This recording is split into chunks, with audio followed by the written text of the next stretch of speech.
نحمده ونصلي على رسوله الكريم اما بعد فاعوذ بالله من الشیطان الرجیم بسم اللہ الرحمن الرحیم۔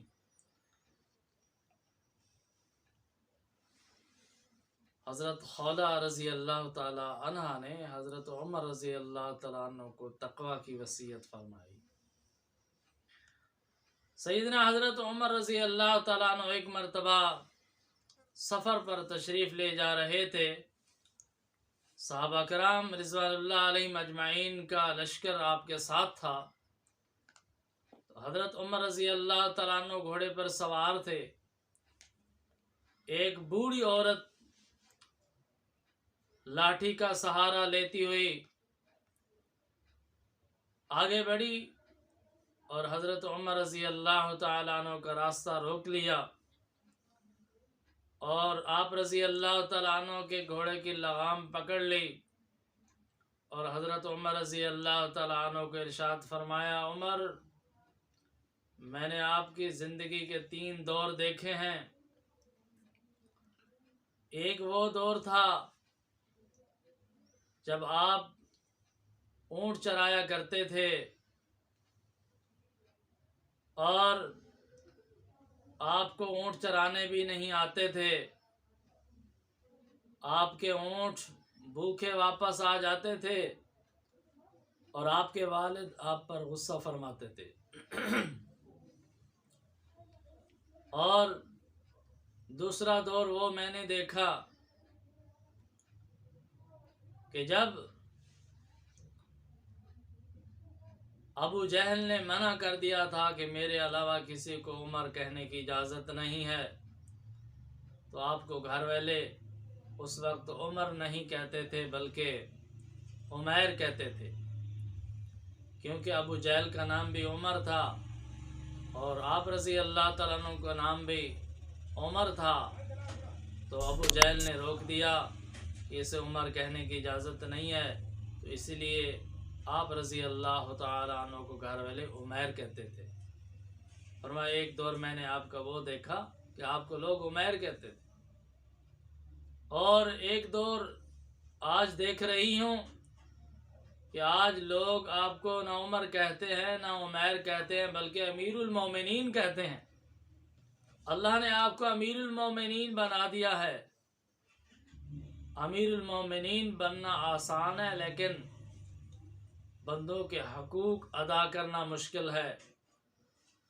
عمر یاد رکھنا، کل قیامت کے دن اللہ کی عدالت میں پیش ہونا ہے۔ اتق اللہ فی رعیتہ،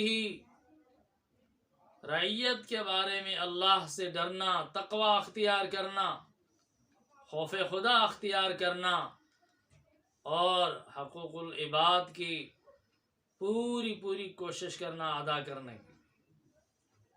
تو حضرت عمر رضی اللہ تعالیٰ عنہ اس بوڑھی عورت کی گفتگو سن رہے ہیں، گھوڑے کو روکا ہوا ہے، سر جھکایا ہوا ہے، حضرت عمر کی آنکھوں میں آنسو ہیں اور حضرت عمر رضی اللہ تعالیٰ عنہ بڑے ادب احترام کے ساتھ بوڑھی اماں کی گفتگو سن رہے ہیں۔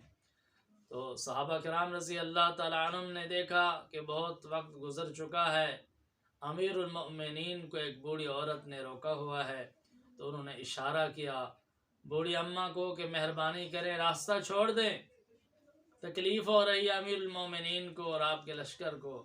تو حضرت عمر رضی اللہ تعالیٰ عنہ کو پتہ چل گیا، تو امیر المومنین سیدنا حضرت عمر رضی اللہ تعالیٰ عنہ نے ارشاد فرمایا کہ خبردار، اماں گفتگو کر رہی ہے تو اسے کرنے دو، مت روکو اسے، جب تک یہ گفتگو کرتی رہے گی میں ادب کے ساتھ سنتا رہوں گا، چاہے سارا دن گزر جائے، ساری رات گزر جائے، جب تک ماں کی گفتگو ختم نہیں ہوتی میں اسے نہیں روکوں گا۔ تو جب بوڑھی اماں نے اپنی گفتگو مکمل کر لی اور پیچھے ہٹی تو صحابہ نے عرض کیا، امیر المومنین، یہ عورت کون تھی جس نے اتنی دیر آپ کو روکے رکھا؟ تو حضرت عمر رضی اللہ تعالیٰ عنہ نے ارشاد فرمایا کہ یہ وہ بوڑھی عورت تھی کہ جس کی بات 7 آسمانوں کے اوپر سنی گئی، جس کی درخواست کو اللہ رب العالمین نے سنا اور اس کا جواب قرآن کریم میں نازل فرمایا، یہ حضرت خولہ رضی اللہ تعالی عنہ ہے، جن کے جواب میں قرآن کریم نازل ہوا، قد سمع اللہ قول التی تجادلک فی زوجہا وتشتکی الی اللہ۔ تو حضرت عمر رضی اللہ تعالی نے فرمایا، اس کی بات تو 7 آسمانوں کے اوپر سنی جاتی ہے، میں کیوں نہ سنوں اس عورت کی بات کو، اس لیے میں ادب کے ساتھ اس کی بات سن رہا ہوں۔ اس عورت نے مجھے تقوی کی وصیت کی ہے، تو اللہ تعالی ہم سب کو تقوی اختیار کرنے کی توفیق عطا فرمائے اور تقوی کی برکات نصیب فرمائے۔ وآخر دعوانا الحمد للہ رب العالمین۔